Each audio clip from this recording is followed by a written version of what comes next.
Hi there, and welcome to a very special episode of the Call to Cinema because tonight we are talking to Jason from Delirium Magazine.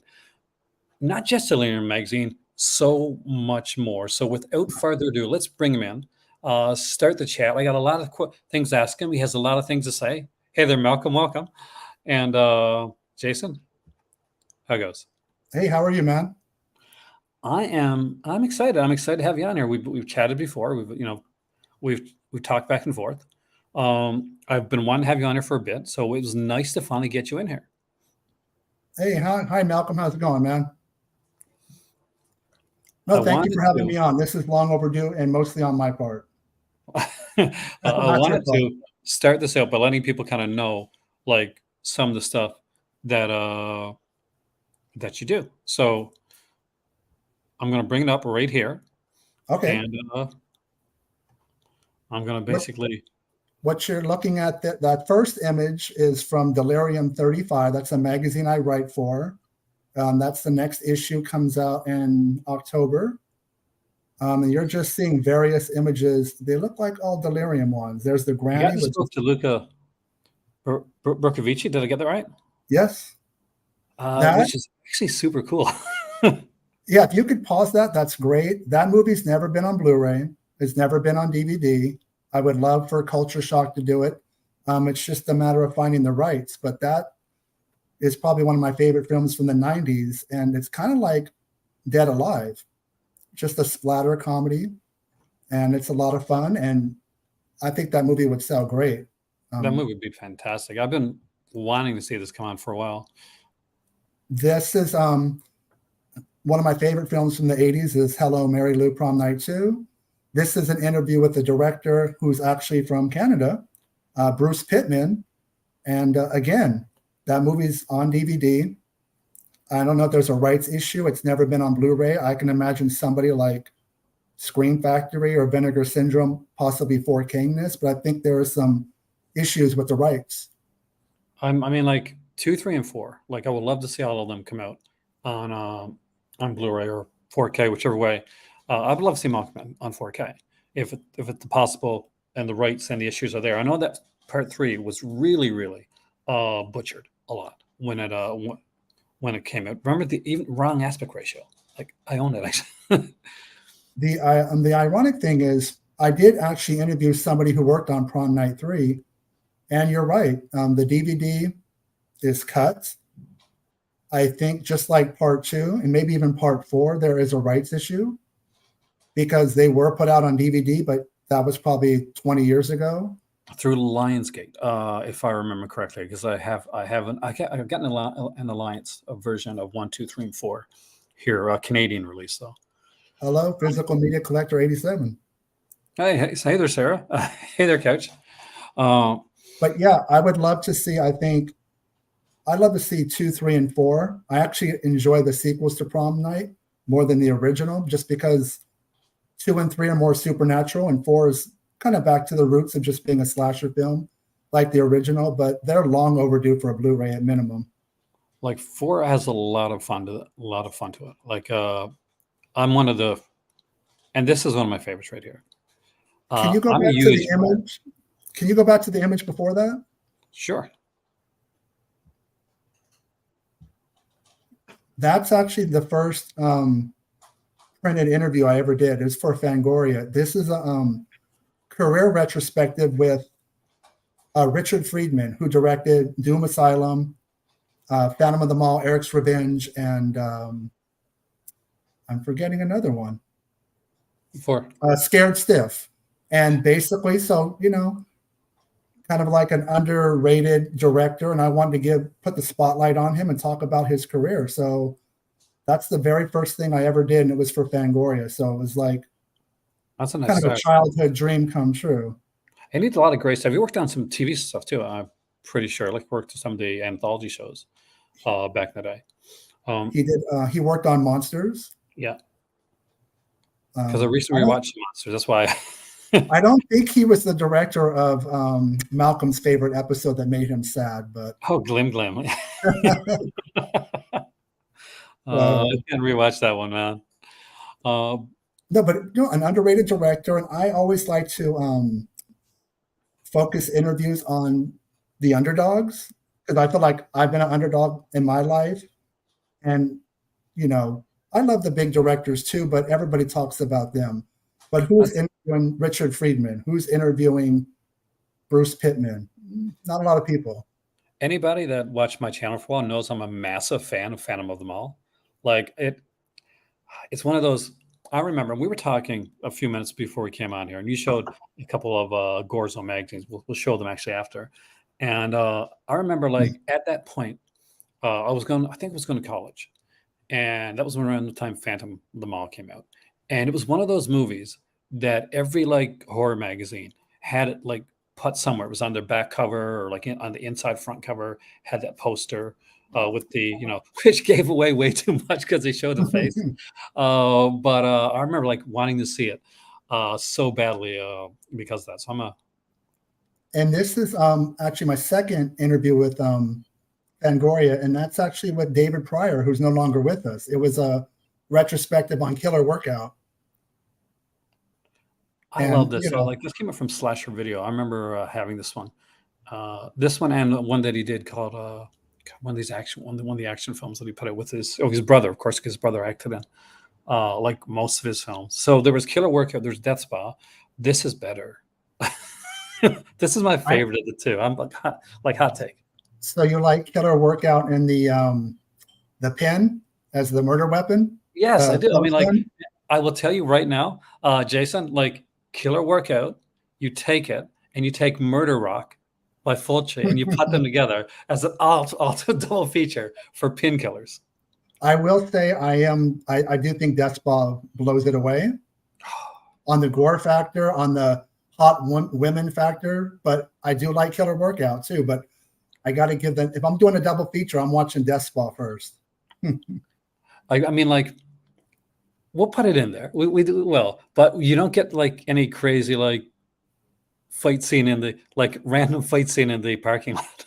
but you do get Ken Foray wearing this outrageous colored gym outfit, and also Malcolm said Death Spa is more crazy. So it's true. That is true. Death Spa is an edge. I'm outnumbered. But no, I love Kill. Okay. This was like a Fangoria signing probably 10 years ago. So on the left, you have Rob Galuzzo, or he's known as Rob G. Kevin Tinney's with the beard and the glasses, director of Witchboard and Night of the Demons. With the red hair in the middle, that's Rebecca McKendry, who used to write for Fangoria, but actually directed a few films that have premiered on Shudder. And Axel Caroline is the blonde-haired. I'm going to say it right now. I am a massive Rebecca Hendry fan from back in the Fangoria days. I followed her through podcasts and her directing and stuff like that. So if I have a journalistic idol, like it's going to be her.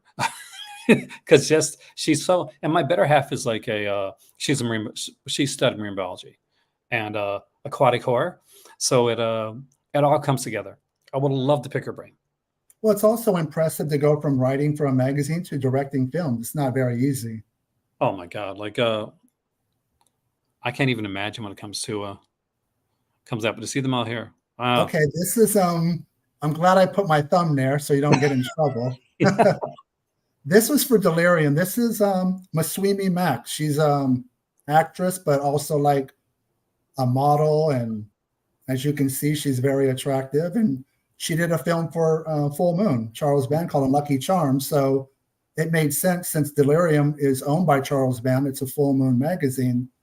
That I would interview her, and I'm enjoying the imagery right now.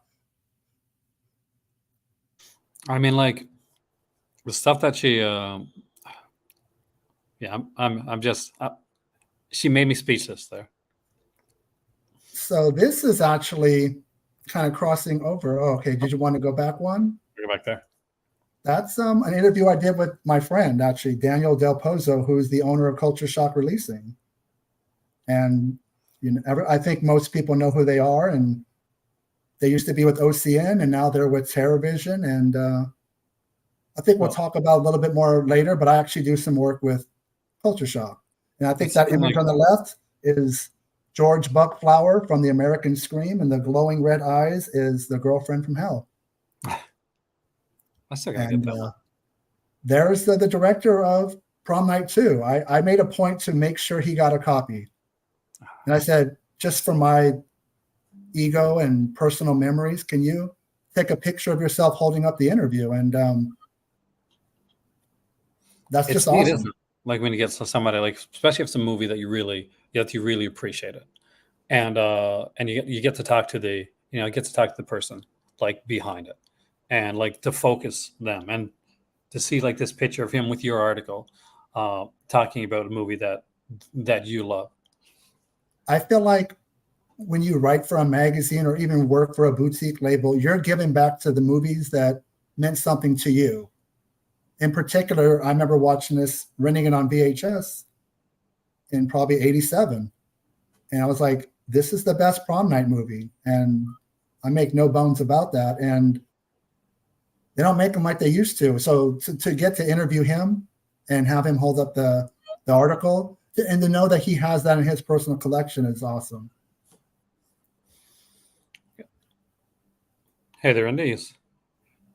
Was that all the way from, I think, Asia, Japan, China? He's joining us internationally. I do apologize to anybody who has to come on at weird times, but I'm in California, so I'm at 4 o'clock in the afternoon. I know that's very different from most people. I want to put on a cover there from Delirium. I think that's the Sentinel issue. That's the Sentinel. That's the one. That's issue number 35, which comes out next month. That's a great film. That's not my interview, by the way. That's somebody else's cover story. But that's a great, underrated 70s horror film. Oh, just focus on the girl, not so much me. That's just a Delirium signing. We used to do quite a few of them at a bookstore in Burbank, California called Dark Delicacies. And I was able to get the person I interviewed to come down. And as you can see, she's pretty beautiful. So she definitely captures the attention. Yeah, her name is Nicole Shipley. She's done like a lot of, I think you can see the artwork for Atlantic Rim. So she did a couple like asylum films and things like that, but very nice person. And yeah, she's a looker. I love the title, From Shipley to Shore. Did you think that up? You know what? When it comes to doing that, no. I just turn in the text, the actual interview, and I try to find the best quality photos. Sometimes I'll ask the person I'm interviewing, do you have anything from the set or behind the scenes? But if not, the editor, Chris Alexander, or Michael Gingold, who does a lot of the editing of the articles, who used to work for Fangoria, they come up with the great titles. I wish I could take credit, but I just do the interviews and they do all the building of the article to make it look nice. Malcolm said she reminds him of Anna de Armas, and I actually do see that. The dark hair, just very, very attractive. So I have a question. So you started out like even before this, you were much like Tarantino. We're gonna Tarantino you in the same name, right? You worked in video stores and stuff in the beginning, right? In the early days. Can I go back like real far and then kind of play catch up? Yeah. Okay. So when I was 4 years old, born and raised in Long Beach, California, my family went and saw a double feature of Jaws and Race with the Devil at a theater that's no longer around called the Rivoli Theater. And I still remember being a kid outside the theater admiring the artwork for both of them. On the left was Jaws, on the right was Race with the Devil. And even though I don't think I even knew what a movie was and what a monster was, I kept going back to the Jaws poster. And it like clicked. I think I was born. This is what I like. And it just took something to trigger it. And I watched the movie, and at the end, when Bruce the shark gets blown to pieces, I cried. But it wasn't because it was a violent death. It was because I think I had empathy for the monster, the creature. So I automatically connected, just kind of organically, that I like these films. And then after that, in the 70s on regular TV, I would watch Jack the Giant Killer, Sinbad and the Eye of the Tiger, The Golden Voyage of Sinbad. And I knew movies is what I enjoyed. And then, in the late 70s, early 80s, I was watching all the slasher films, even at probably too young of an age, but I was watching Halloween and Friday the 13th and all the knockoffs that came after those films. And what do you remember the first time you got cable? Do you know what year it was? I remember the first time I saw TV. My first TV image that I saw was a black and white television set. Like, this is all I am, and it was it was showing $6 Million Man, and it was the episode where he was going up against Bigfoot, and the arm gets ripped off during that episode. And I was a kid, and I hadn't seen this was like pre me seeing cartoons or anything like that. I think it was the same year I was introduced to like Huckleberry Hound and all those. But where I lived in Canada. So for the longest time, we only had like 2 channels. We had like CBC and NTV. And the time we got cable, and it wasn't cable, Jason, it was satellite, because I lived in a small town with my mom at this point, and a guy got a satellite. And back then, it wasn't like, oh, you get a satellite and put it on your house. No, it was a satellite that went in a field. So what he did was he charged people amount for the year, and they could hook up to his satellite. So I remember having the mumps and watching Billy Jack on satellite, and this around the same time I started watching some of the some of the earlier kind of the creepier stuff that was showing. There's a couple like local horror hosts, like the Svangulis and guys like that. So I got to see a lot of movies through some of the horror host stuff that I wouldn't normally see being in Canada. The reason I asked that question is, so in 1981, I don't know how I remember these years, my family got cable for the first time. And in Southern California, you had 3 options: the Z channel, Select TV, and On TV, ON. We got On TV, and this is how primitive it was, but awesome at the same time. You had to go to your TV, and we didn't even have a remote control, and turn it to channel 3. And the box sat on your top of the TV, and you turn it from off to on. And all of a sudden, this whole world opened up. And you got like a TV guide once a month. It was like a monthly cable guide that would tell you what time things played and what was on. And I saw everything. I saw Shogun Assassin, Happy Birthday to Me, Night School, Student Bodies, the early Cheech and Chong stuff. Just at my fingertips, this whole other world opened, and I was like, this is amazing. And so that's where I kind of like really got into slasher films. Also at around midnight, darn it, it would change over to adult films, but you'd have to pay for it. And obviously my mom's not going to pay for her kids to watch this. And it would scramble. Oh, you did the scramble thing too? I did a little bit of some body parts, but you were like, damn it. But that was my introduction to cable, was 1981. And that led to like 87, which is the first time I bought a VCR. And I still remember the video store I went to was inside of a supermarket, like a Vons or Ralph's, a very big chain. And I rented 3 films: Creepshow 2, A Nightmare on Elm Street 3, and Evil Dead 2. And it was just so awesome to just stroll the aisles, see the lurid artwork, and just pick movies and take them home. That I was hooked. And that's when I really started to think about, I want to start buying these films and owning them. And so that was 87. Fast forward to 1992. I started working video stores. I had a very long run from 1992 to 2006. I was a manager at 3 different corporations: Blockbuster Video, Suncoast Motion Picture Company, and DVD Planet. And not the highest paying job in the world, but probably the most fun I ever had, because it didn't feel like work, because I was in my element and I just knew movies. And that's where I really got to learn distribution, how much movies cost. Because people need to remember, this was the era of unless it was a big studio film, it was going to cost you $70, $80, $90. Now you might ask yourself, why would it be so expensive? Well, if it's The Fugitive, which came out in 93, that's going to sell at $20 a pop, and it's going to sell thousands of copies. If it's Nightlife, a horror comedy that most people haven't seen with Scott Grimes from Critters, it needs a release, man.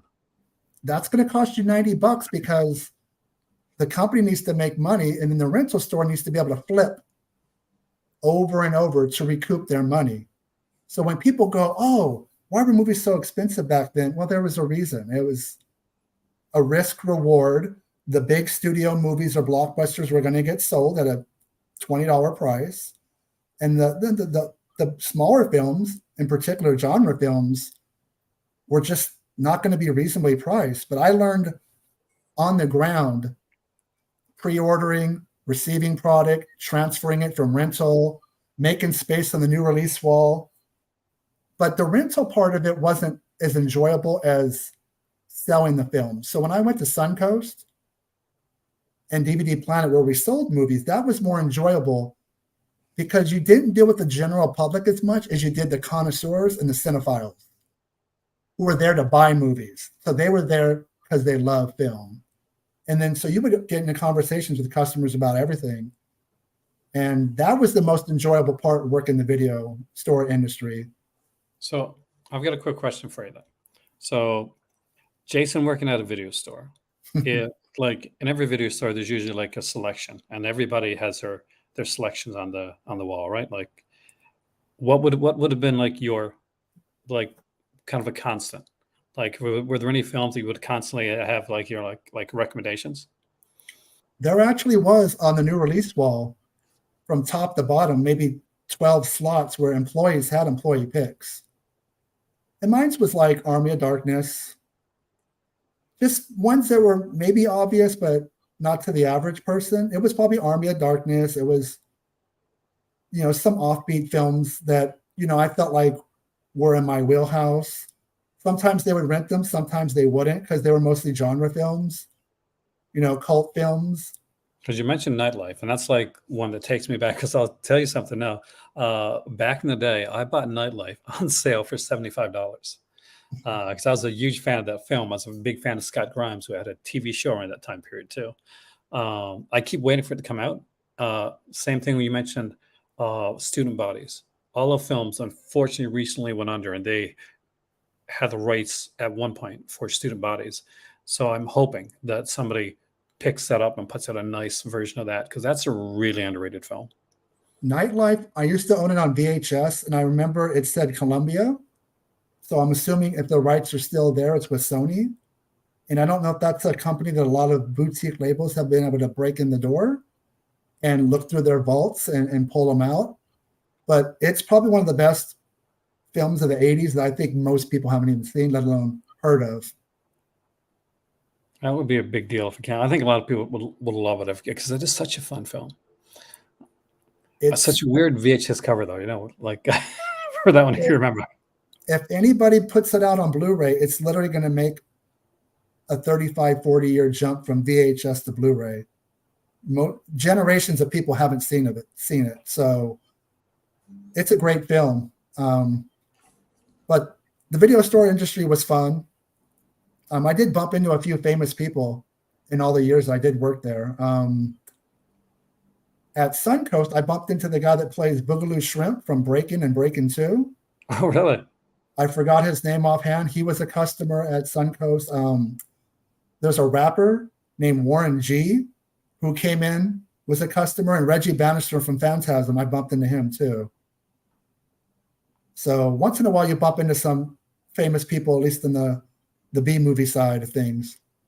Which is neat. So that kind of like you were comfortable. So when you got to start doing these interviews, so that got to talk to Friedman and Pryor and stuff, did you find that you found it easy, to get in the comfort zone? I'm nervous for every interview, even now. And I think it's because I care. And when you care, you want to do the best interview possible. You want that person to feel comfortable. And I think part of it, your job as a writer is to do your homework, do your research, come up with good questions, and make the interview conversational. So you'll get that person to break down their walls a little bit, and kind of the way we're talking now. We're just kind of bullshitting, but having fun. That's the best way to do an interview. So I still get nervous. Speaking of interviews and magazines, the first magazine I came across was Fangoria. I was at a doctor's appointment, and in the lobby they had magazines everywhere. And for some reason they had a Fangoria, which probably wasn't appropriate, but I was okay with it. And it was issue number 2 with the prophecy from 1979. So it had the mutant bear on the front. And I'm just looking at it, and this is great. What is this magazine? And this is very cool. And, maybe later on when I was a teenager, I started subscribing, getting issues sent to my house. And then eventually when in my 20s, when I actually started making money, I got a hold of a collector and I bought every issue, all of them, every single one, from 1 up until the reboot that they recently did a few years ago with the new owner. Do you still have those now? Like your full collection? I had to let them go. But it was for the right reason. They started to take up too much space, even in my garage, and I wasn't reading them. And I felt like, what happens if I pass away? What's my wife going to do with all these magazines? I said, you know what? Let me contact Fangoria and see if they want to buy them from me. Oh, wow. And they bought them from me. But a decent price, but nothing compared to what I paid for to accumulate them all.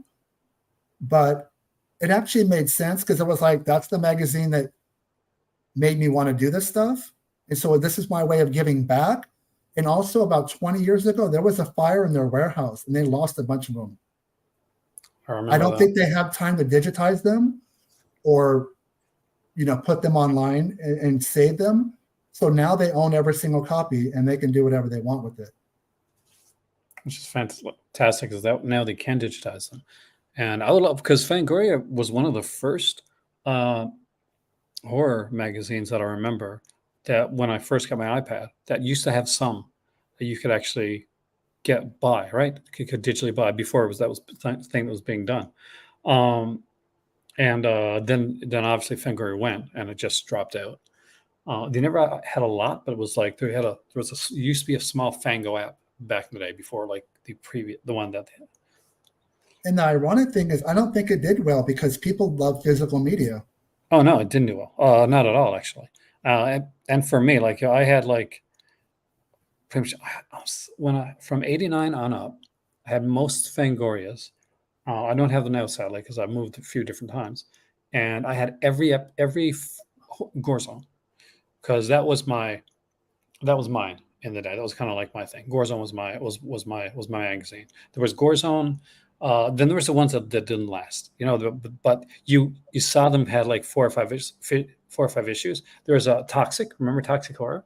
Toxic Horror, and I think there was one called Slaughterhouse. Yeah, Slaughterhouse had this like cartoon with this cartoon like dog that would like kind of tear people apart. And it's like funny that you should mention Gorezone because that came out in 1988. It ran to 1993. And it basically was a sister magazine to Fangoria, same owners, but it was a little bit more edgy, hardcore, Euro horror, splatter. And I actually have a few copies of the original run. So what the greatest supermarket slasher film ever is Intruder. Can you see that? I love that cover. That cover got in so much trouble. The plastic is. Let me back up. Some places had that in a brown paper bag when it came out.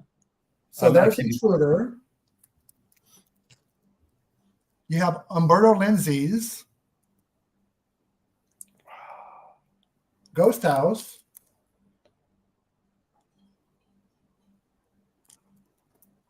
And The Laughing Dead. Oh man, I remember these so bad. and I forgot one. The Devil's Daughter. Do you know what this is really called? Which one? With the girl with the hooks in her face.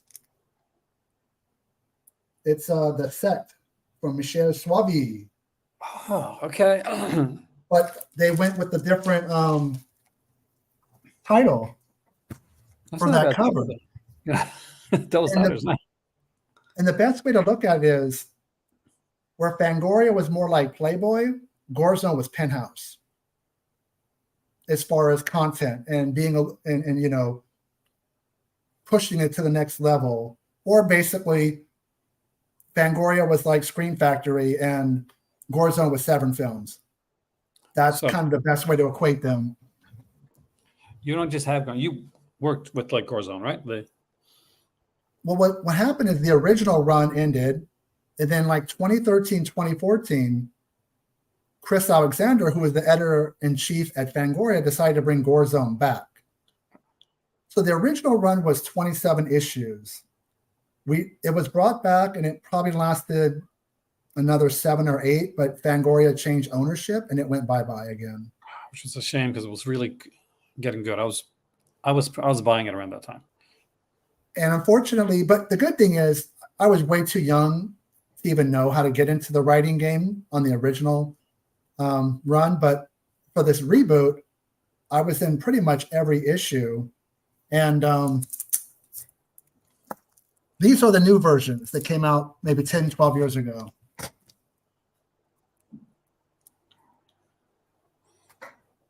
I used to have we have some zombie, Lucio Fulero.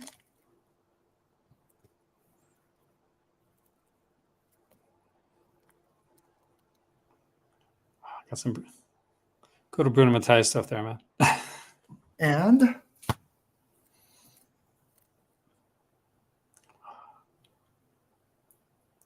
some guinea pig. So, yeah, I mean, I was able to get involved with this new version of Gorezone, and it really spoke to me more than Fangoria just because it was kind of touching on films that were a little bit more, they weren't studio films so much, they weren't commercial or franchises, they were kind of down and dirty horror films. Oh yeah, like it definitely could get a lot edgier, where as you could sometimes see like a fantasy film or Batman show up on Fangoria, like, you know, you wouldn't see it on Gorezone. Gorezone, you could see Tim Ritter like show up on Gorezone or Fulci, and that's kind of what you wanted from that. I remember used to have the photo posters, at least the original ones did, that you would. I used to have some of that on my wall in college, actually. So you had to actually undo the staple and pull them out? Yeah. Yeah, which was like so hard to do because I'm so OCD with that stuff. So I was like super careful trying to get it. And if I tore one, like they made money off me because if I tore one, I had to go and buy a second copy. So that was me. Yeah. So unfortunately, the Gorezone didn't last very long, but right around the same time, and again, kind of the connective tissue to all this is Chris Alexander. He was the editor of Fangoria at the time, the new Gorezone, and then also Charles Band from Full Moon and Empire Pictures decided he wanted to start his own magazine. And Chris was going to be the editor. I said, bring me on. And I'm glad I did because I have a lot of freedom here. He pretty much prints everything I ask. And that would be Delirium magazine. I love the Chuck Briggs cover, man. Which started in 2014 and still going strong now. And it's a quarterly magazine, so every 3 months you could subscribe. I'm sorry? No, which is amazing, like especially now, like in a time when we're looking at like when people go back and forth talking about like physical and streaming and all that. For me, like obviously I'm a physical media guy. If you've watching this channel for the first time, my movie you have a lot. Yeah. And same thing with when it comes to this type of stuff. I had like full runs of Gorezone, of Toxic Horror, of the new Gorezone too. I had a full run of that one. And I had the early Rue Morgue when especially when Javanka was editor on that one. Can you get Delirium over there? I think Delirium through Full Moon, right? Through the Full Moon Direct website is where It is. There's international shipping. I don't know the price offhand. If he, Malcolm, go to fullmoonhorror.com. And there's different tiers of subscription. Like I think you can, for a certain amount, you can get 5 issues, and there's international, there's US, and you can get back issues. Some of them are probably at a decent price as well. There's 34 issues available as of right now. And issue 35 comes out next month. And they probably run, I don't know, $10 to $12. It's all color. You know, there's no black and white pictures. It's all color from front to back. And if you like physical media, you like magazines, I think it's fun. And we don't just talk about full moon movies. It's everything. Actually, you will see us talk more about other movies, not just full moon, because you don't want to just talk about the same kind of films and people will be like, get burnt out real quick. I remember, and the Full Moon mystery boxes, and they did them for a short period, and they were my most sought after wanted boxes because they had like the Delirium magazine and they had like merch in there and a bunch of movies. And I was like, if I was ever going to subscribe to a mystery box, that was going to be my mystery box. And let me just throw out a couple other covers. What I like too is, this is not my interview, by the way, but I like the fact that we think out of the box. Like if you're going to interview John Carpenter, most people are going to go to Halloween and The Thing, but those movies have been covered to death. Somebody decided to do an in-depth interview on Ghost of Mars. And that's what I like. It's just thinking a little bit differently than the obvious. That's what I like. Something that's a little bit different. Thank you, Malcolm. And I actually have I did two cover stories. This one I was probably my most nervous. I did the interview in person, which wasn't always the case. Most of these things end up being phoners on the telephone. So I sat at his desk. I put my voice recorder down, and literally a foot in front of me is Roger Corman. And just think about all the movies he's directed and produced, and he's almost 100 years old and he's still going. I think he's 97. And the time of this interview, we were in the Sharknado frenzy, and Roger was capitalizing on it with his own series of films. There were 3 of them called Sharktopus. Yeah. Sharktopus. And there was a new one coming out. So we focused on those, and we did. That was a gorgeous cover. So we did an interview basically focused on those 3 films. And again, I could have been predictable and just focused on his 1960s, which is more well-liked. But I was like, no, I want to do the new stuff. I think he would appreciate that. And so meeting Corman, I mean, I would that's got to be a career highlight. And the guy is the fact that he's getting up there is wonderful and scares the hell out of me, because there's never gonna be another Corman. I mean, he's one of the last, right? I mean, he's but that was definitely, nerve-wracking, but at the same time, if you go in prepared, but still, it's that's why sometimes you have to think this person's not famous. Just talk to them like you would be talking to one of your best friends, and you're probably going to get the best interview. So that was my focus. Which brings me to the so were there any people that you were just like dream interviews to you that you got to do, or kind of like, I can't believe I'm interviewing this person? Yeah. There was one time I couldn't work out a great time to interview this person. So I actually was more nervous than normal because I actually did it at my job on my lunch break, and that was with John Carpenter. You know his voice. When he gets on the phone, you're like, there's no arguing who this is. And he's a very mellow guy, but he's a very, he might not give you the longest answers. So you have to really kind of back up your questions with follow-ups. He's very, but, he's like his characters in his films. He's a rebel. And he's just doesn't give a shit what people think. And, you might get a 2-sentence answer on some questions. You have to be on top of your game. And, because I did a retrospective with him on Prince of Darkness, a movie that's not talked about as much as some of his other films. So I think he enjoyed the fact that it wasn't Halloween and The Thing, and it was something different. One of my favorite Carpenter films is, by the way, is Prince of Darkness. Exactly. So I think let's put it this way. Carpenter was a highlight. So was Roger Corman. But if I can go back and interview somebody who's no longer alive, would be Lucio Fulci. Yeah. And sadly, he passed in 96. And a couple months before he passed away, he actually did probably his only West Coast convention appearance. And that was in New York at a Fangoria Weekend of Horrors. And he passed probably 4 or 5 months later. But if there was somebody whose brain I'd like to pick, because I think he's better than Argento. And I love Argento. But I think if you look from beginning to end, the amount of genres they hit, Dario always stayed in the comfort zone for the most part, right? It was gialli, your thrillers. He didn't really stray too far where, Fucci's all over the place quality-wise as well. But he did sword and sorcery. He did sex comedies.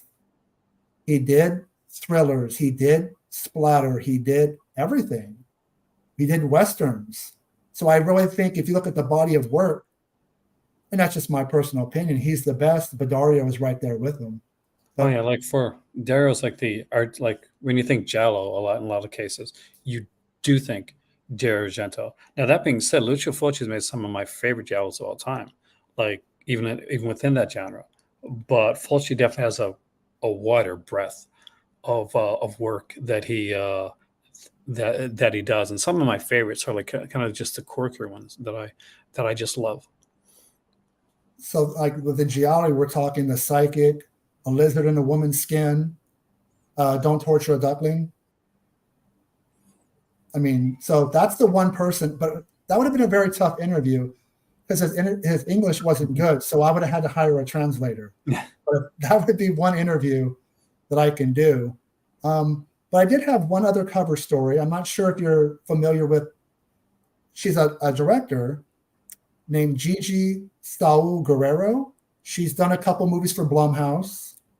She actually has episodes in 2 horror anthologies that are coming out in the next month. One, VHS 85, the other, wow, Satanic Hispanics. And that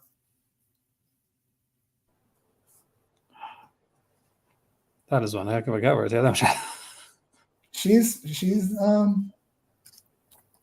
another very attractive person. But no, she's actually, this interview is probably 5 or 6 years old, and she's actually doing a lot of acting as well, but still doing a lot of directing. And she's making a name for herself. If you follow her on social media, you'll see that she's really busy within horror, and a lot of it's directing. That's what I want to say. Especially I love it when you see more female directors into horror right now. You're getting a different aspect of it. I was lucky enough to sit down and listen to Julieta Cornell, who was just incredible. I'm sorry, I'm laughing. Malcolm almost passed out over here. Did he really? Because of the cover.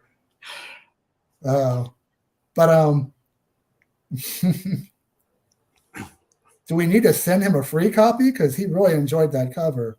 That's great. That is a great cover. And you got to send me a free copy. Before I stray away from magazines, because I know there's other things we want to go over, do you remember the movie tie-in magazines that would come out at the same time that movies went in theaters?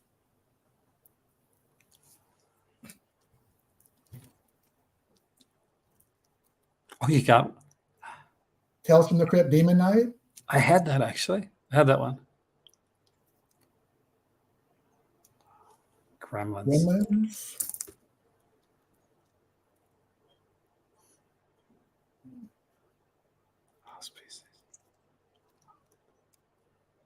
I had that one too. I love that one.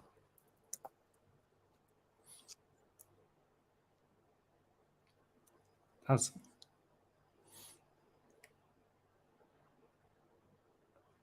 underrated nightmare film, by the way.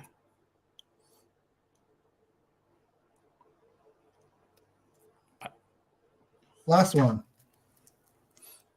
Freddy versus Jason. I had that. I had the last two that you mentioned there, especially. I remember even having the Jason Goes to Hell comic book. Remember, it was put up by Topps. Yes. That was just going back to memory lane. This was the days of B. Dalton, Walden Books, Crown Books, newsstands. Obviously, this is stuff that's not around other than what Borders. I mean, this is stuff that's been around, gone since 25, 30 years ago. And they're still available directly through websites like Fangoria and Rue Morgue and Delirium. But it's definitely a different time when you can't. Part of the fun of the era of physical media it's different now is the hunt, the thrill of the hunt. You had to hop in your car, you had to go drive places and physically look for it. And there was some excitement in that, whether it's Blu-rays or DVDs or VHS or magazines. It's kind of missed. And I don't think the younger generation will ever know what that meant because they weren't there for that. It's hard, like, because with having so much at your fingertips, which brings us into and I think to talk about now is you're a collector too. You're not just right. You collect film. You've been collecting for how long? You've been collecting movies for now? When I started working at Blockbuster, I'd say probably 93. I didn't do Laserdisc because it was just too bulky and overpriced. I did VHS.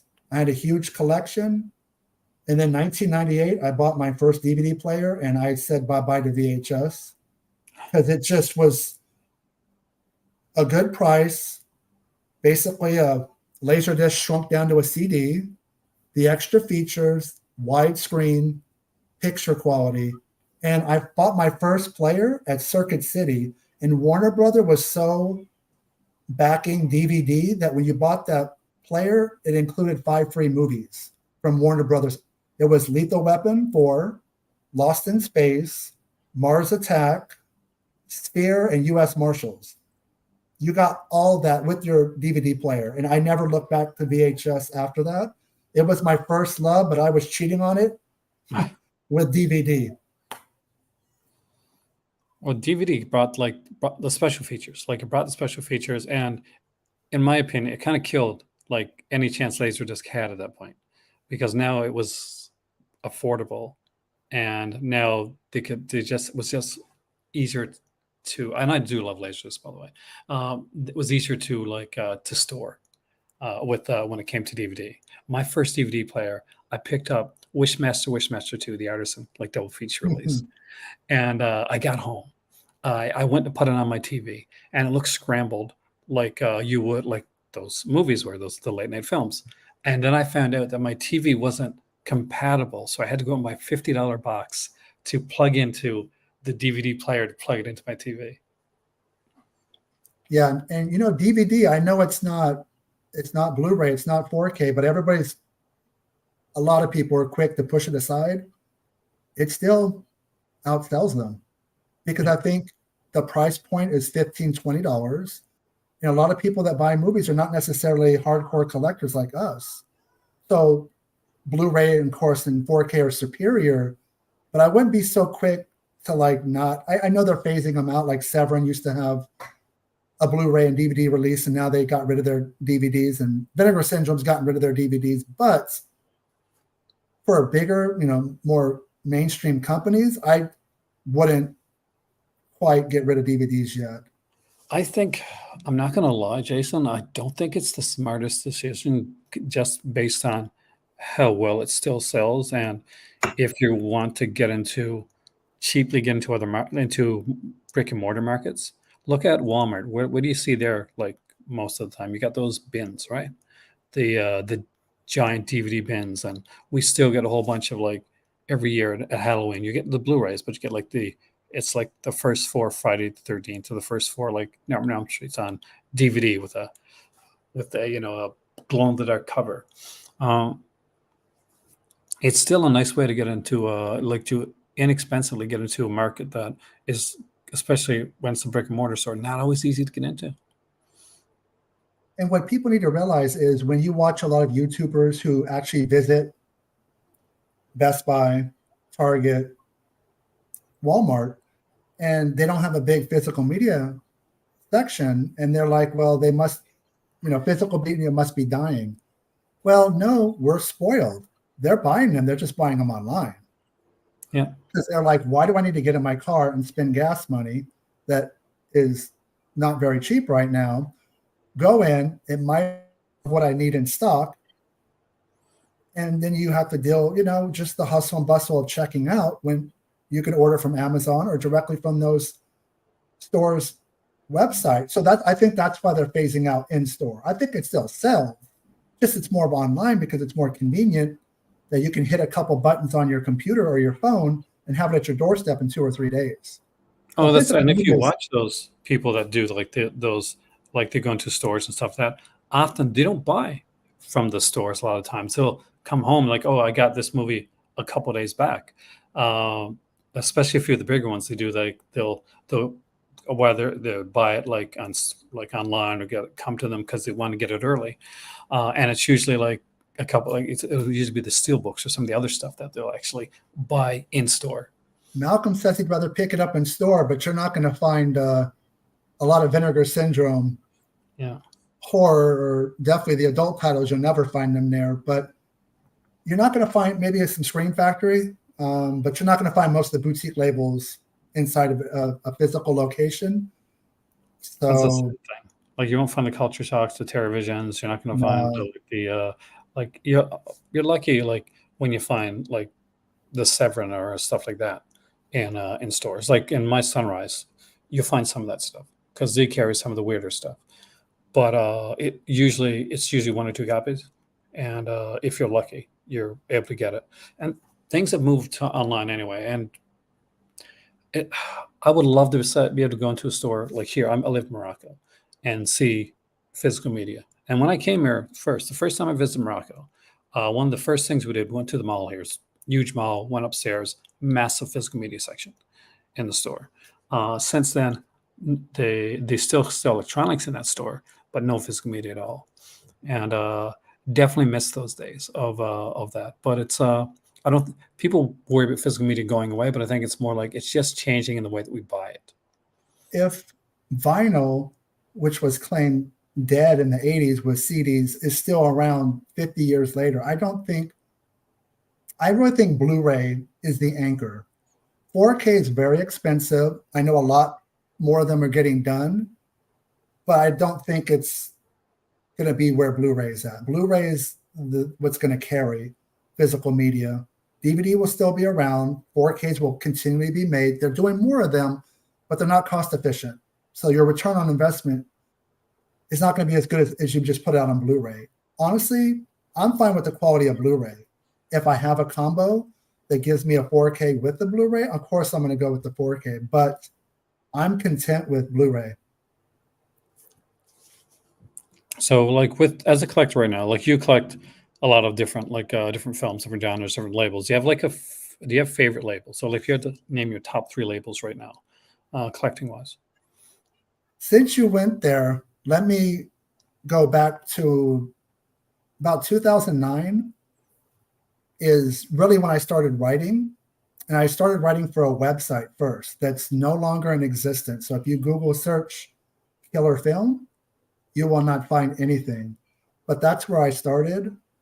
And I basically would do what everybody was doing at the time. You would go to press events, press screenings, you would interview people, you would review stuff, but it was mostly newer movies and I didn't mind, but part of me really wanted to do a retrospective series that looked back on movies in particular from the 80s and 90s that are no longer around. They're just not being made. And it was called Late Night Classics. It just spoke to me. The name was like, it referenced straight to video films and it also was like a nod to USA Up All Night with Rhonda Shear, late night cable, the kind of stuff you watch when your parents went to bed. And so I just started doing interviews with people. I was doing that before I wrote for magazines. I would just find them on social media and send them a DM and say, can we bring Stevens? I reached out to her and said, I want to do an interview on sorority babes in the Slimeball Bolorama. So we did. Betsy Russell, we talked about cheerleader camp and private school. I would just hit up anybody I could. And unfortunately, I did, leave doing that blogging kind of thing, kind of got burnt out, started doing print. So Late Night Classics died as I left, and as well as the website just going bye-bye. Fast forward all these years later, and my friend, his name is Daniel Del Pozo, he owns Culture Shock Releasing. And he releases the kind of movies he puts out I like. So I started, helping him out with that, working on the social media, promoting his stuff. And he started talking about these sex comedies he was going to put out on Blu-ray. And they were Virgin High and Hot Under the Collar. And I was like, oh, those are kind of like Late Night Classic films. He's like, yeah. It's like, well, when I did it for the website, it was more broad. It covered horror, exploitation, you name it, as long as it fit that era of 80s and 90s. I said, why don't we streamline it and make it more specific to 4 genres? 2 of them are not well represented on Blu-ray. Sex comedies, erotic thrillers, but we'll also do comedies and adult films, whether it's softcore or hardcore, we'll do them all. And so basically he branded Late Night Classics Volume 1, Virgin High and Hot Under the Collar, and it's the best-selling Blu-ray he's put out. And it's not even close. Smart idea. I'm both your sides to go with that one, because Late Night Classics, they're going into their second release now, and Saw the Killer, and people have been excited about it. But because I think when you have a label, and especially as you're coming up, and you can find something that just distinguishes yourself, like from other labels, and I love the collectability of a sub label. Like I'm a sucker for that type of stuff. You give me something that's a volume or that's got a number on the spine or on the back of it. That's that'll get the attention every time. And I think recently, me and Malcolm did a video here where the Culture Shock did a bunch of announcements. Yes. And so they did their second Late Night Classics during that one.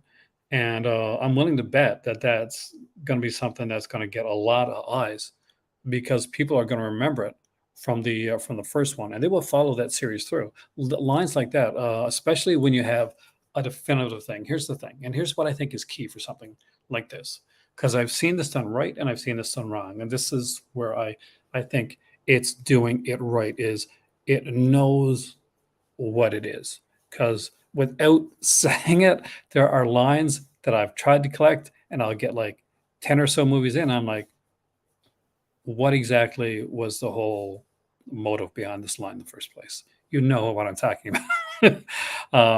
Late Night Classics. I love the fact that one has that name. That name kind of tells you what you're in for, and because it's got a broad enough spectrum, but it's focused enough that when you get a Late Night Classics release, you're going to know exactly what it is. Well, the numbers speak volumes to. I didn't think that sex comedies would outsell horror, but I think at this point in time, the top 4 selling releases through Culture Shock: Volume 1 of Late Night Classics, Girlfriend from Hell, which technically, if we were releasing it now, would be a Late Night Classic. So in a sense, it's Late Night Classics Volume 0. Yeah. Just we hadn't thought about it at the time. We were just too much going on. So number 1's Late Night Classics, Girlfriend from Hell, and then the next 2 movies are probably Debbie Does Demons in December, and those are new horror films, and those are not supposed to do as well as the older stuff. Things with the number 20 in front of it are not supposed to sell as well as movies with 19 in front of it. But guess what?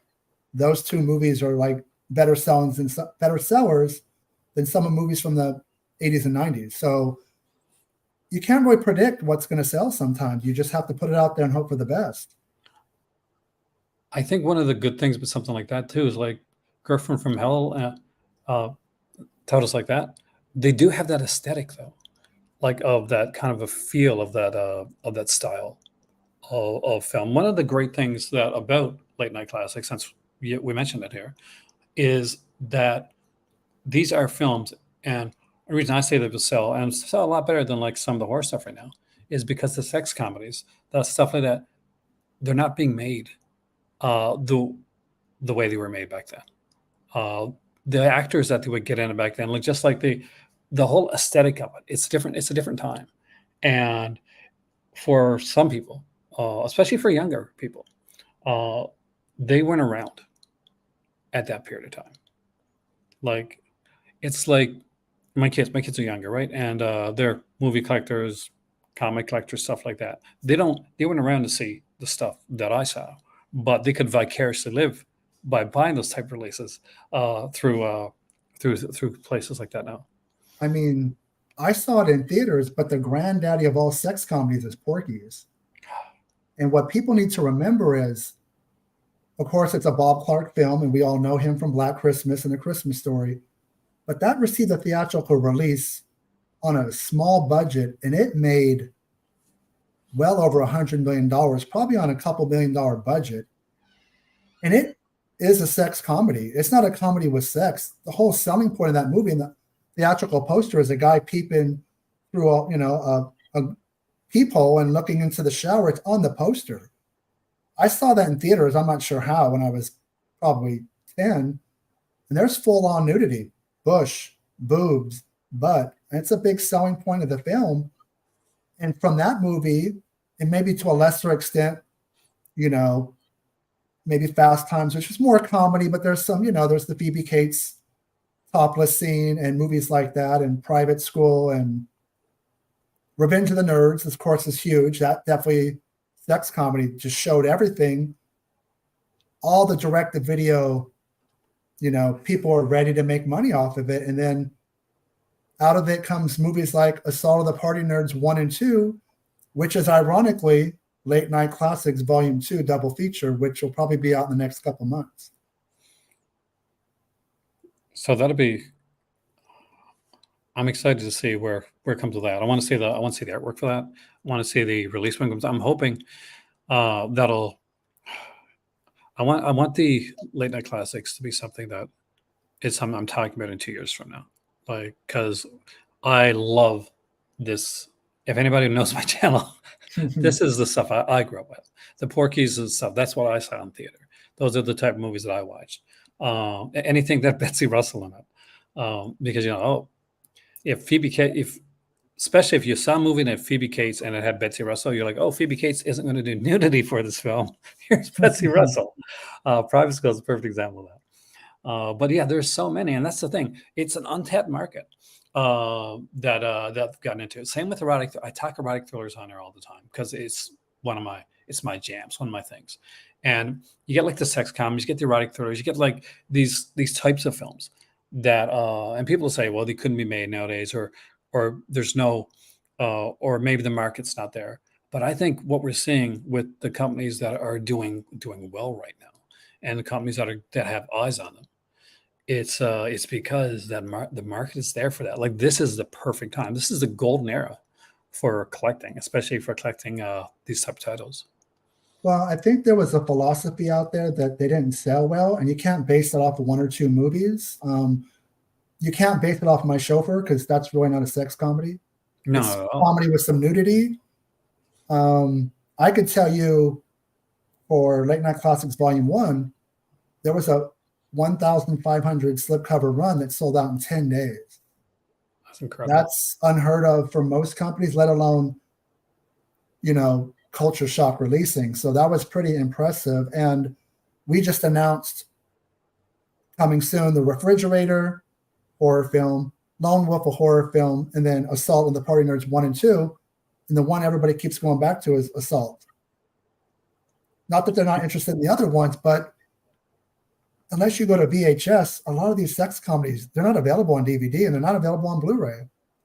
So where do you get them? I mean, that's the thing. Actually, so Andy said like his first Severin film they ever picked up was the Screwballs releases, because you didn't see that stuff. Like here's the thing: as horror fans, we get spoiled a bit of like, okay, there's so much out there right now, but we're still at a point where there's not a lot out there when it comes to this type of film. Aside from like say Porky's is out there, but even like the Porky's sequels haven't got any really great releases as well. I'm still waiting to see somebody like, I'm not sure what company or if different companies own them. I know I'm from Canada, like I grew up with those companies, they're Canadian films. But those, and there was a bunch. So like I could go on all night about like some of the releases that I just will love to see come out, because there's so many. It is unbelievable how many there is out there. I mean, there are some out there. I think Screwballs is a good point, because that was on DVD, but I don't think Severin ever put it on Blu-ray. Shout Factory has done a couple. They did Private School. I own that one. They recently did School Spirit, which was great. I'd never seen it. But there's not a lot beyond that. At least not on Blu-ray. There's not a lot. I mean, I don't know the exact number. It's probably less than 20 total. I mean, in the erotic thrillers, I mean, my God, there's hundreds. If you just went off the movies that Fred Olen Ray produced or directed, you would put out 50 movies. You would put out, oh my God, yeah, Inner Sanctum 1 and 2. You put out Possessed by the Night. You put out, just so many movies that he did that haven't been available since VHS. But even if they don't have the best quality, I think they deserve a Blu-ray release, and hopefully we can get some of those. I had Inner Sanctum 1 and 2 on DVD, on VHS back in the day. Those were two of the ones that I actually remember buying when a video store that was closing down. So I still remember that I would love to have upgrades to actually I don't have the DVD, the VHS anymore. So yes, that's bringing back good memories, Jason. Well, it's funny. You mentioned Porky's. Now we know Porky's and Porky's 2 the Next Day and Porky's The Revenge. There's a fourth Porky's film, right? The fourth one? So basically, about 2008, Brian Trenchard Smith, famous cult director, Night of the Demons 2, he signed up to direct it was at the time, I think the working title was Porky's The College Years. And it's kind of a reboot. It's a sex comedy. But the contract for the rights were going to run out, and the producers kind of rushed it in production, and Brian directed it, but it never got a physical media release because I don't know why. It's available for streaming underneath the title Pimpin' Pee-wee. I believe it's on Tubi right now, and there's more sex and nudity in that film than the prior 3 films combined. I mean, I won't spoil it too much, but there's a shower scene that's just as good in this film as it is in the original film. And it's a nice 80, 90-minute movie that just moves quick and delivers on the promise. So in a sense, it's Porky's 4. I don't think most people have seen it. It blows my mind that there's a Porky's 4 directed by Brian Trenchard Smith. and that's not something that somebody would like say, yeah, that needs a physical media release. It seems like a given. It's like you got a cult director, a cult franchise. I'm not sure if there was a rights issue or anything, but that is something that desperately needs a release. I mean, I know that streaming rights are sometimes different than physical media rights, but trust me, if Culture Shock can get Porky's 4, there's your slipcover right there. I mean, it kind of just a given, kind of the way Severin did with Cruel Jaws or Jaws 5. And, I just don't think people realize that it's a reboot of Porky's, and it's a lot of fun. And I can imagine the slipcover in my head right now because there's so many images from that film that would just work perfectly.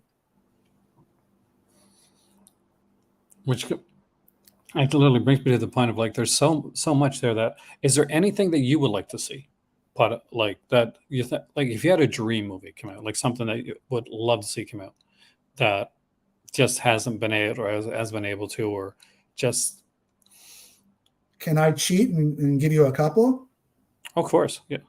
Well, I know that he was working on it, but he got sidetracked. We need Peter Jackson's unholy trilogy of Meet the Feebles, Brain Dead, and Bad Taste. At minimum on Blu-ray. I heard he was working on restoring them. I think it would be better suited for a boutique label, but those movies haven't been put on, haven't been around since DVD. And I believe that Brain Dead was put out as Dead Alive, and it might have been cut on DVD. It's not the original version. Meet the Feebles had a horrible DVD release. It was atrocious. I know because I've got it here, and it's not a good quality at all. It was almost like a VHS on DVD release is what it looks like. Also, I'm a Star Wars fan. Please give me the original edits of Star Wars, because I actually watched the Return of the Jedi 40th anniversary in theaters, and I forgot that he didn't just edit it in the 90s. He's gone back several times, George Lucas, and tinkered with it. And it's just, some of it was painful. It was just didn't need to be in the movie. I think that Disney wants to do it, but they're probably, sad to say this, they're probably going to wait for George to pass away. And then unless there's something in the contract that says, that's what I wonder, actually, because it seems like a moneymaker, right? Well, all the CGI and the stuff is not needed.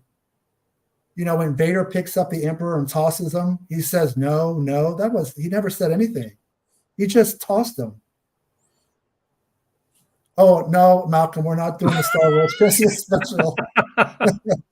But B. Arthur's singing on that, And one last movie that I want to see on Blu-ray. I know it got put out on DVD, and I think it might be an issue with the director has to pass away. We need The Keep. Yeah.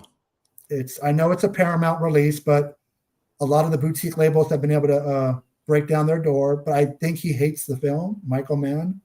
He doesn't want it out on Blu-ray or anything. It's a shame, man. But that's, I think, a movie. I know it got put out on DVD in another country, and so it's out there. But I think a Blu-ray, at least in the United States, would be good, and it would sell like hotcakes. I understand he had issues with it, but maybe we can restore the director's cut, right? And just it's begging for a Blu-ray release. I'm sorry, I'm reading Malcolm over here. He's funny. Which is a thing, by the way, guys. What I should do, and I should mention, is like questions. Like if you have any questions for Jason, by the way, toss them in here.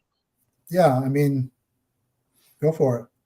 I will answer as much as I can. And I'm not putting out no Star Wars Christmas special. Sorry, Malcolm. It's first Prince of Boba Fett, though. It's the same director as Nightlife? Did not know that. I did not know that either, and I love Nightlife. I forgot the director's name. I think the last name's Okomba, Akomba, or something like that. Because that would be. Oh, he's just being funny. He's being a smart ass.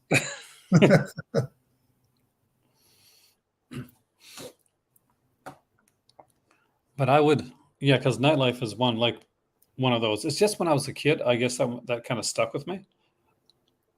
I was a massive Scott Grimes fan for some reason. So, wow. Does he still? I'm not sure if he still does stuff. When I was, I think that he did the Orville, the Seth MacFarlane show. Yeah. So he's actually still around. He's still working. And the guy that did Nightlife actually did a few things here. He did the Star Wars Christmas special. He did. Wow. Okay. That's awesome. His first movie was Slipstream, Mark Hamill. Never been on that. I don't think it's been available since VHS. When I think of that film, I think of VSA through Vinegar Syndrome. That would be a perfect fit. But that line's kind of all over the place, so I don't know That's what I was going to say, actually, but I kind of stopped myself. I was trying to be nice. We could talk about our. I mean, I'm sorry, you hadn't asked me about my favorite 3 labels. Okay, yeah. Number 1 is Vinegar Syndrome. 90% of what they put out, I want to own. So I've been a subscriber for 4 years. I cherry pick the other lines, the VSA, the VSL, the adult titles, and there's so many sub labels. I think I'm forgetting some, but they're definitely number 1. And that's just my personal taste. What they put out is horror exploitation, a lot of 80s and 90s, and that's my wheelhouse. Number 2 is probably Severin, because they do so many video nasties and Euro horror that speaks to me as well. I do question a lot of their prices. I know that they're loading up on the extra features and giving you soundtracks in 4Ks, but I'm not going to drop $60 on a 4K and then add shipping and handling on top of it. I just can't see doing it. So when they had that sale for, what was it, Maniac 2 with the fancy slipcover and Nightmare, those 2 alone were $120 without shipping and handling and tax. I couldn't pull the trigger, though I really did want Nightmare. I think I'll eventually get it. A more not as bulky version, maybe better priced. I'll get that one eventually. But other than some of their prices and stuff, they're definitely number 2. And then number 3, begrudgingly, is probably still Scream Factory, even though you might want to call them re-release factory, because a lot of the stuff, like their bread and butter right now, is re-releases. Some of them I mind, some of them I don't. You can't complain about Night of the Demons on 4K, even though it's been on every format leading up to it. And then, the cherry on top is you get the Blu-ray of Night of the Demons 2, which I believe all of films put it out, but didn't have a lot of extra features, and it doesn't actually. It wasn't the best presentation. And then Night of the Demons 3 has been on DVD through a Canadian version, but this is its Blu-ray debut. So how can you not get excited about those 3 movies? But it's safe to say that every major movie they put out, whether it's from a master of horror or a franchise, it's going to go through the DVD, which they put out when they first started, Blu-ray 4K. And you have to decide at some point, do you want to buy that in every format? And how much is that picture quality really worth the extra $30, $40? Actually, I got a couple of questions there. So what film do you own the most editions of? Probably Halloween. I would say Army of Darkness. I've had several versions of that. But it's kind of stopped. I've had to stop myself. Because about 4 years ago, I made a trip, bags of movies. Up here in LA, there's a place called Amoeba Music. And there's also one in Northern California. They have Blu-rays, vinyl, CDs, everything. And they do trade-ins. I took probably 400 movies and traded them in. And a lot of those movies have come out on Blu-ray since. Some of them I have bought again, but some of them I just told myself, if I was willing to trade it in, why am I buying it again? So I kind of have to stop. Night of the Demons DVD is one I traded in, but I never bought the blue. So I have no problem buying the 4K. That's a good but thing. Some of them I have to enough's enough. That's money I could be putting somewhere else. But Scream Factory, I do give them credit. I'm joking about the re-release part a little bit, but people still need to remember a lot of stuff is coming to Blu-ray for the first time. Like next Tuesday, My Demon Lover. It was put out through a MOD, a manufacturing on demand version through Warner Brothers with no extra features. Now it's coming out on Blu-ray. You can't complain about that. The following week is The Pack, a fun 70s nature run amok film. That's never been on Blu-ray. They put out Highwaymen from director Robert Harmon a couple months ago, who directed The Hitcher. That was a Blu-ray debut. They put out Bless the Child from Chuck Russell. That was the Blu-ray debut. So you have to balance out the re-releases and the stuff which excites me the most is the stuff that's never been on either physical media or Blu-ray. I don't get as excited about the re-release stuff. I have a question. How many movies do you own? Do you know? I don't know. It's not as much as most people. I would say it's probably maybe 1,000 to 1,500. I do not own any VHS. The last of them I gave to Daniel from Culture Shop years ago. He still loves VHS, so I have no VHS. I still have a few hundred DVDs, and some of them have not been put on Blu-ray, so there's no reason to get rid of them. The bulk of my collection's Blu-ray, and it's most of it's it's not studio release films. It's boutique labels. It tends to be the way things are going now when it comes to this. When it comes to a lot of this is the boutique labels. The films that are coming. I agree. Like when it comes to Scream Factory, I get super excited about stuff like when they put out the Friday 13th set and Halloween set, stuff like that. But when they put out, like, there's one like You'll Like My Mother, and like little films like that a lot of people are like, what the hell is this? And those are that's when it hits my wheelhouse, when it's like, okay, there's something different there. They did a couple, like I remember Scream Factory did a TV movie box set. And that kind of blew me away because there's so many. I come from an era where TV movies were king, where the next day after something came out, you were talking about it. If it was a good movie. I remember like Night Stalker and the Kolchak. Yeah, they were Justine Crow, and just like the small ones, could be something like, I was a big Dallas fan. Charlene Tilton did like a Hitchhiker movie, like Hitchhiker Danger movie. And I remember everybody talking about it in school the next day because it was like everybody stayed up late to watch it.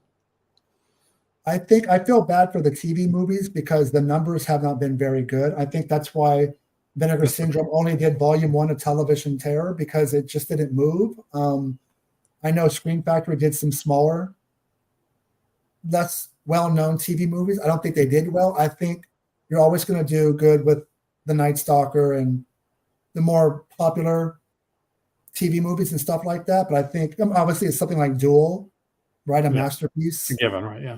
That's a given. But speaking of which, Spielberg did it.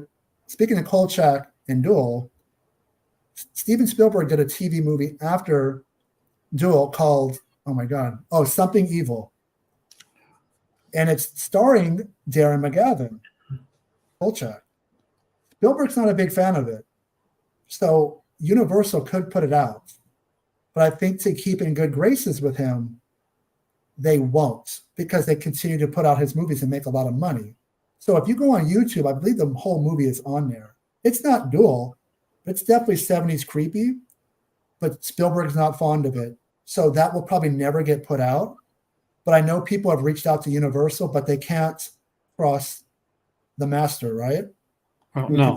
To make movies and make movies that, make money. So yeah, I feel bad for TV movies. I just don't think the market's big enough. I recently watched, because I wanted to watch one that I'd seen years ago, and it was 1983. It was called Summer Girl with Diane Franklin. And it's pretty much kind of like Hand Rock's Cradle, but done back in the 80s, where they have this like teen girl come in and like she's taking care of the kids, and she sets her sight on the husband and she murders people. It was actually really good. And it's Diane Franklin, who, was a decent name when it came to exploitation. So to see like her doing that was fun. It was sadly not the greatest quality. I had to watch it on YouTube, because it's not available anywhere else. Nowadays, I think you find most of those on maybe like on Warner Archives if you're lucky for stuff like that now. Yeah, I just don't think we're going to see a lot of TV movies. They do okay, but they just it's a very narrow niche fandom. It's a lot of it's people that had to be old enough to grow up with it for the most part, because it is a TV movie. It's not going to be full of gore. It's not going to be nudity, so it doesn't have that exploitation factor. It's fun. It's camp for the most part. It's practical make effects or a guy in a suit, but it's not going to hit, if you're looking for gore and violence, It's No, not. you're definitely not going to get it there. But That's when they cut the commercial. so those are my top 3 boutique labels. But I'm telling you, the one thing I'm most excited for is what Kino Lorber's doing. That's very big deal right now. Like when they announced the Kino Cult line, and I'm sure you're excited about that as well. And then when they announced the Ilsa set, that's when I knew, okay, they're taking this very, very seriously. I'm surprised they waited that long, because there are actually movies they've already put out that fit that brand. Yeah. But better late than never.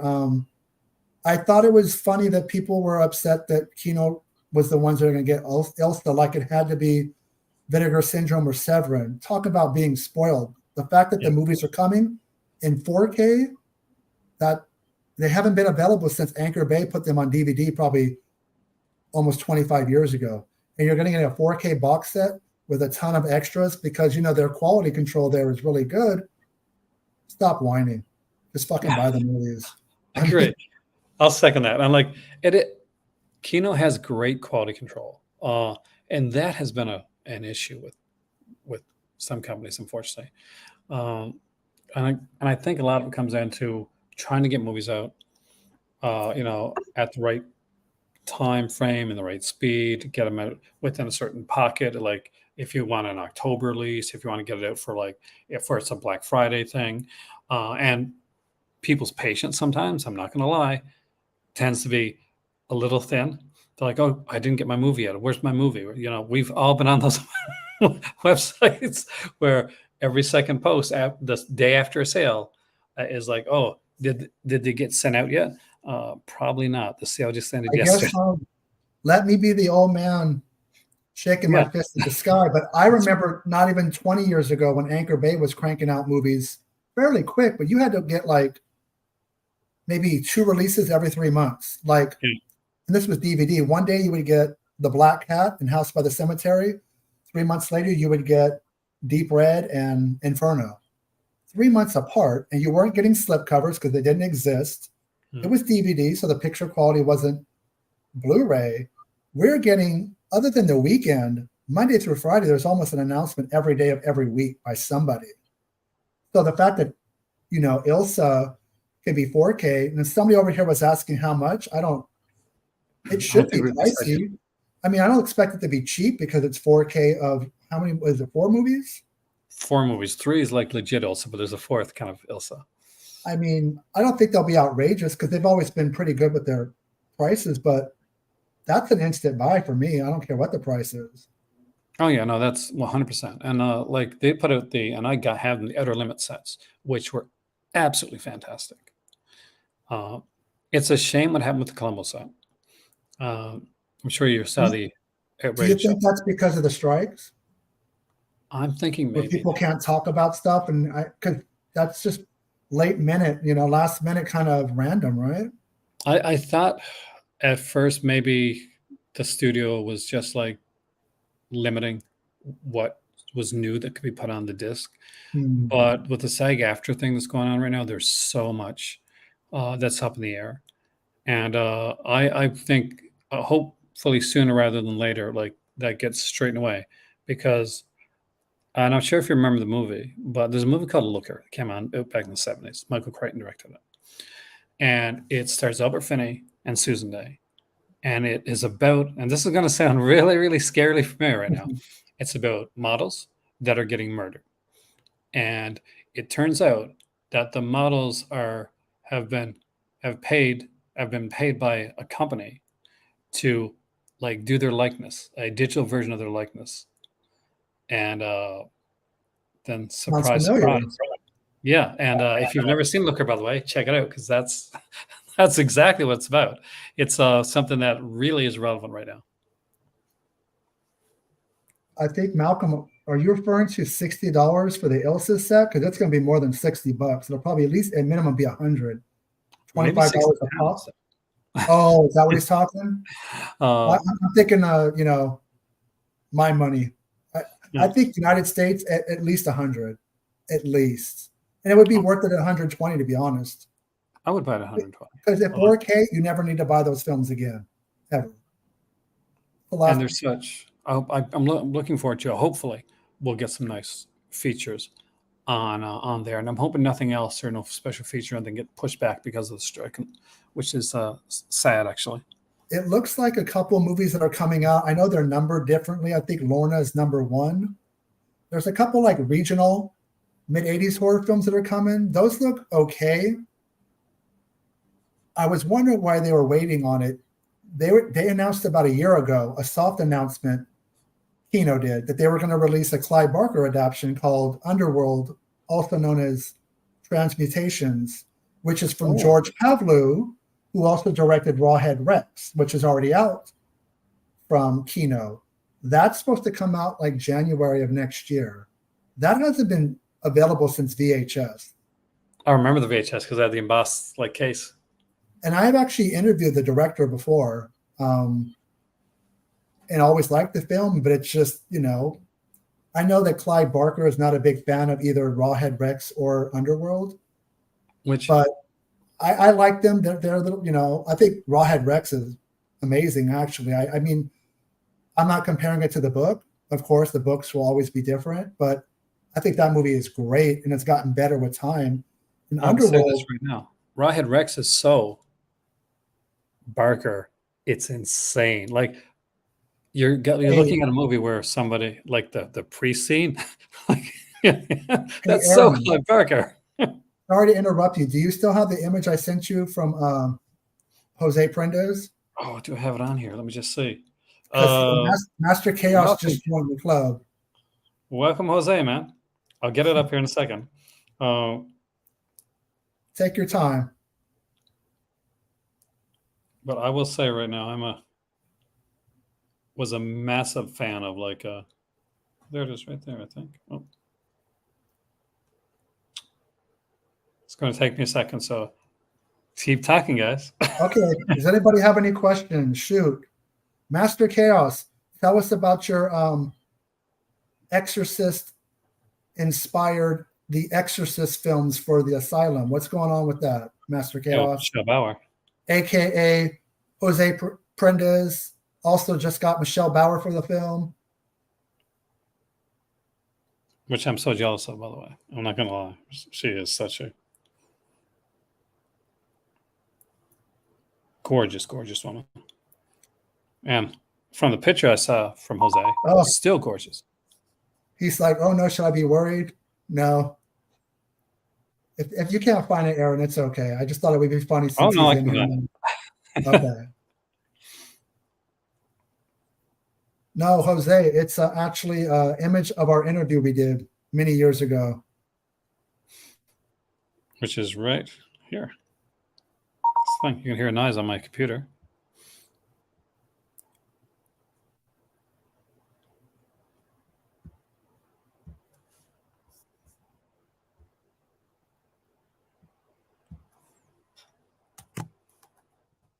I think I killed the groove. I'm sorry, people.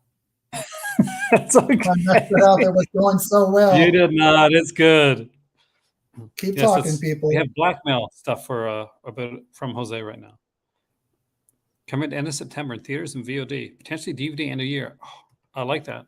I like when I hear potential VOD because that is my jam. Well, that's interesting because I thought that the Asylum kind of was putting the brakes on physical media, at least with Blu-ray. So, but it sounds like it's going to get a DVD release just in time for the Exorcist Believer, which should be smart and great. And a lot of times, this is what we get is we get like a lot of. Well, they're the Asylums are the kings of the mockbusters, so they plan these things accordingly. Headless Horseman. I watched that on Tubi. It's not available on physical media. That's another Master Chaos joint that you cannot buy. Which is a sad. Like I want to see this stuff come out on. I want me some physical media. They pick and choose their physical media. Interesting. That's a whole. that's a whole nother subject, I guess, with streaming and physical media.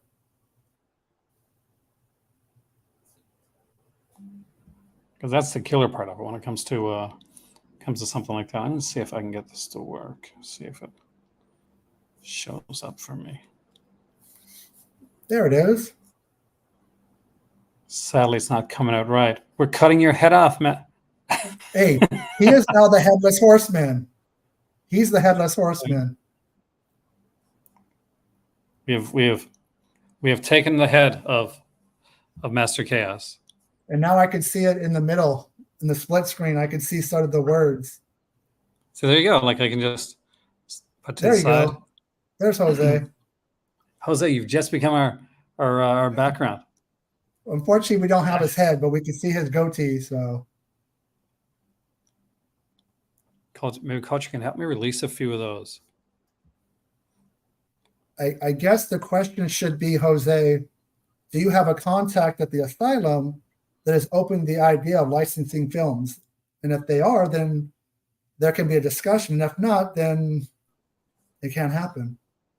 So well, there you go. See, the other day, Jose came in, Brad Henderson came in, talking about elves, started on that. So if Culture Shock and Master Chaos get together, I am officially the channel that are putting films and companies together. Well, that's the beautiful thing about YouTube and social media sites, whether it's Facebook, Instagram, X, the platform formerly known as Twitter. It's just, you can make so many connections that you couldn't make otherwise. You could talk to people, and I've gotten pretty much all my interviews through social media. So you never know. Something can start small, like a joke, and end up being reality. That's the thing. I mean, there you go. Look. Asylum is open to licenses. Stay tuned. All right. You know where to find me, Master Chaos. I still have a Facebook. I have a Facebook page, so the wilderness years of Facebook started all this for especially for me when it came to this. The first person that actually reached out to me on Facebook. And for the craziest, remember when Facebook was like early Facebook? So there was like you'd have all these like quizzes and stuff, and basically there was one that say what person would be most likely to do this, and they give you like certain Facebook contacts, right? And you have to choose one of the contacts. And so one of them was like, what person was most likely to sing the shower? And I had recently friended and got accepted by Nick Mancuso. And so I said, I guess Nick Mancuso, like out of the two people. So I'm up and it's late at night. I'm doing some writing for a script I'm working on. And I get a message from Nick Mancuso. He said, you haven't heard me sing. Question. So it started a long conversation, which was amazing because I was a massive fan. And like internet has made it like such a wonderful place to reach out to people like that and bring it to a different level. I have a wonderful night there, Mr. Kubrick. Have a great day. Take care, man. But because I think that's the future. Like people recently, I was looking at the Vinegar Syndrome, like the partner label releases. One of the partner label releases is literally a guy's YouTube videos that he did and put together well, but it's put together as a release as a volume 1, Sega Collection Volume 1, and he does like different on different video games, and it's put together as a collection. I really do think that the future of special features and the future of some releases really hinges on social media, and especially you're starting to see more and more people that from my space going reaching out and reaching into the other space. Like we got Heath has done a few commentaries. Brian from Jets to Discus actually did a commentary a while back, and there's other people that are working into that, and you'll see more people coming on in interviews and through documentaries showing up. We're spoiled, man. We just have this access to people. Literally, we can do it on our phone in a few seconds and get a response. It's incredible. It can be scary in a way sometimes, on both sides as a creator, depending. Like I remember the days of David Letterman. Like speaking of like on that type of thing. So David Letterman was famous for this. There was this lady that would, and I'm sure you remember that, she would break into David Letterman's house on a regular basis, like all the time. Like he would just randomly go into his house and she'd be there. He had a note that said, I'm on your tennis court. I'm camping on your tennis court. Please don't call the police." He thought it was a joke. He said, or it was left there from before. She had like broken into his place so many times that he just took it for granted. And then about 12 o'clock that night, he said, maybe I should check. And he did. And there she was, camped out on his tennis court. It was, so yeah, it's Well, there's risk and reward for such easy access to people in general. And you just have to know how to navigate the system, and who to share information with and who not to. I just think you have to, figure it out. But I think as far as physical media and just interviewing people and, if you own a company, you're trying to get people, it's just networking and getting to know people and reaching out to them. And most people say yes. Most interviews I've ever asked for has been a yes. Usually if they don't respond, that's your no. But I'd say 95% of the people I've reached out to, I've interviewed. And some of them big, some of them small. But I just think as long as you approach them professionally, and if it's a girl, do not hit on her. You know what I mean? Just do things the right way. It's like, I guess the way to kind of to put it is like, you've been to conventions and sometimes you'll hear like, okay, this person is not exactly the greatest at a convention. So perfect example is Tom Savini, right? So before I went to Montreal to go to a horror con, I was told online by like dozens of people, oh, Tom Savini is a horrible person. He's going to be a jerk. Now be ready. Don't meet your heroes. So I go there. And there's no one at the table at the time. It's just kind of early. So we're kind of chilling out. So I nervously go up. And I start, go to get a picture. I'm getting one for my friend as well because he's a big fan. So we just start talking. We start talking about Night of the Living Dead. And then we start talking about a couple of movies that he wanted to do that didn't get made at the time. They was still hoping to work on.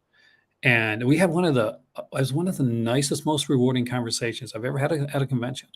And he was a great guy. And I'm like, I think it all comes down to the way sometimes everybody has a bad day. Like we'll put that out there too. But it's how you approach people, like, and how you talk to somebody. I have the exact opposite experience. Did you really? And it was at the beginning of the day. Like I think I might have had an early pass, so it wasn't like he had been there 8 hours, and was stressed or hungry or just had to go to the bathroom. But I was at his table and there was hardly anybody around because I was one of the first people in the door, and I just said something like, you were ahead of your time when you back in the day in Scream Greats Volume 1, where you talked about with special effects that one day computers would take over, and it did. And he just kept his head down. And he didn't pop his head up until I started talking about buying something. And again, different experience. I'm not saying he's a bad person, just it's different, yeah. I didn't ask him an obnoxious question. It wasn't. No, that's a good question. Professional. So again, I'm not saying it's a bad person, but I guess you're hit or miss with celebrities. I actually used to go to conventions a lot. I stopped going about 2016 because the prices just became stupid. Because my first convention was 1999, and it was a Fangoria Weekend of Horrors in Pasadena, California. I'm jealous. Photo ops didn't exist. When people went on stage for a panel, and generally it was for a new film that hadn't come out or was about to come out, there was a table off to the side. You would get autographs, pictures. Sometimes they would bring free swag from the studio because we were so close to LA and Hollywood. But the people that ran that convention was called Creation Entertainment. And somewhere along the way, they figured it was a way to make more money. And that was to separate the stage and leaving to photo ops. Well, so you're already paying to get in, you're paying to park. Now you're going to pay another 20, 30, 40, who knows, depending on the how popular the person is. And that was probably like 2012, 2013. And a lot of conventions picked up that, and it just became not as friendly, not as organic, not as like spontaneous. And I stopped going. I haven't been to a horror convention in 7 years. I haven't been to Comic-Con in 12 years. And it just, the novelty, I guess, of it wore off. But I still have great memories of the early days. The first one I went to, Deep Blue Sea, was about to come out. Rennie Harlan was there with 27 by 40 posters of the film and T-shirts. And he signed the poster for free. The T-shirt was free. That's the kind of stuff I remember that you just don't see anymore. Because now, Weekend of Horrors is gone, and it's Monster Palooza, but that's more of a trade show where it's not, there's panels, but it's not like it used to be. It's mostly retrospectives, and that's cool, but it's not promoting new films. I think conventions are tailor-made for new films that are about to come out. I mean, I remember the Hughes brothers showing up to promote From Hell.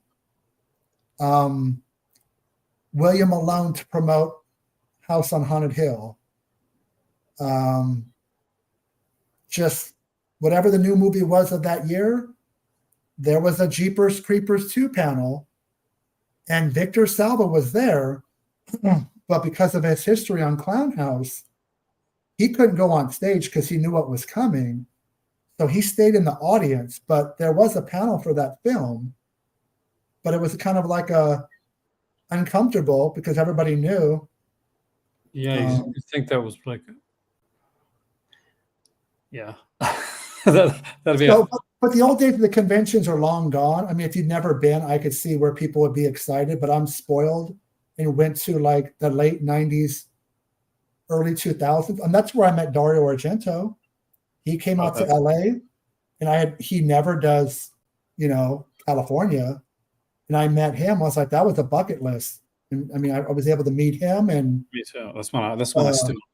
Lamberto Bava came to the same one. It was like a lot of the Italian guys.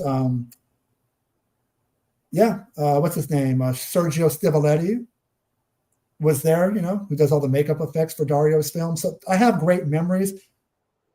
Another vidcast, if I come on, I will dig out the programs that I saved that actually breaks down the schedule of who was there, because I know I'm forgetting a lot of cool people, but that was like, for me, the golden age of conventions. And now I think it's become so much of a cash cow that it's not enjoyable.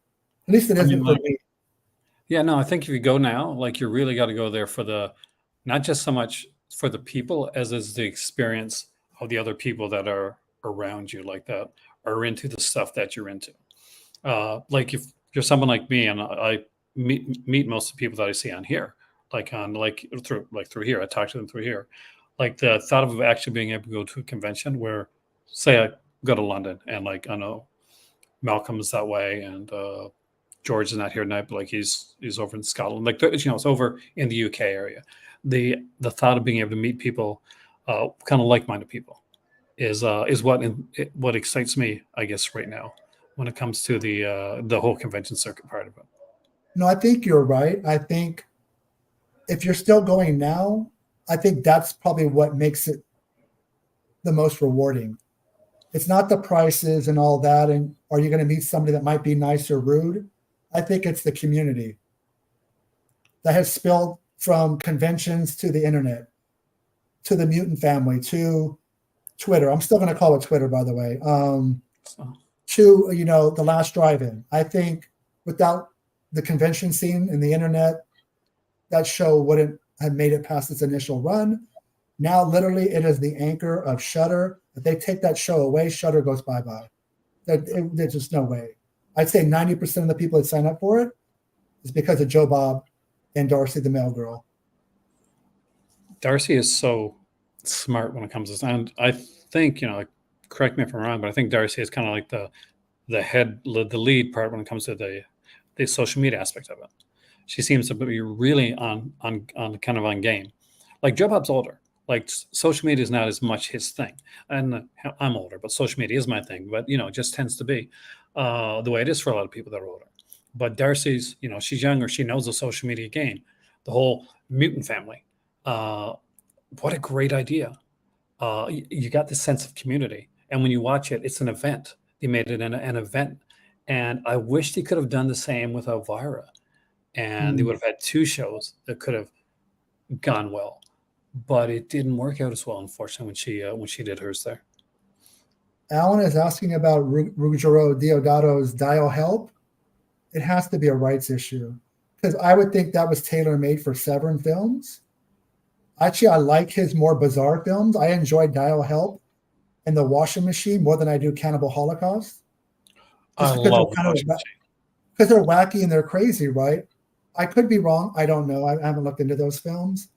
It's got to be a rights issue because I would think both of those would be out from Severin by now. But maybe it's still coming because we know Severin's going to do Cemetery Man on 4K, and that was a long time coming. So I think between Kino Cult, Severin, Cauldron, I think we're going to see somebody put out Dial Help probably in the next 2 or 3 years. The last time they put out like Washing Machine, it was in the UK on Shameless because I have it over there actually.